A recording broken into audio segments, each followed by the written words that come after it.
మాట చెప్తున్నాను, మీకు తెల్లవారుతోందంటే భయం పట్టుకుంటుంది. అమ్మ బాబోయ్ అంత పూజ చెయ్యాలి, టైం లేదు అని ఏదో ఒక పని ఉంటుంది.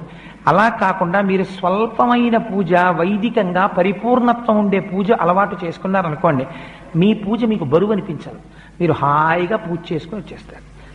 ఒక్కరోజు మీరు ఎంచుకోండి, ఏదో ఒక రోజు నేను ఒక శనివారం నాడు ఇలా పూజ చేసుకుంటాను, లేదు ఒక సోమవారం నాడు చేస్తూ ఉంటాను, లేదు ఒక ఆదివారం నాడు చేస్తాను. ఆ రోజు నియమం పెట్టేసుకోండి, నేను ఈ రోజు విశేషార్చన చేస్తాను అని నియమం పెట్టుకుంటే ఒకే ఒక్కరోజు, ఆ ఒక్కరోజు చేయడానికి మీ మనస్సు ఉరకలు వేస్తుంది. ఇవాళ నేను విశేషార్చన చేస్తాను అని అదే పూజ ఎక్స్పాండ్ అవుతుందంతే. అదే పూజా విధానం, కొత్తగా మీరేం చేయక్కర్లే. కానీ అలా ఎలా పెరుగుతుందో మీకు ఎక్కడికక్కడ చూపిస్తూ ఉపచారములు మనం చేస్తాం శాస్త్రంలో. అవి మీ మనస్సుని తీసుకెళ్లి భగవంతుడి దగ్గర నిలబెట్టడం కోసమని ఉపయోగించాలి.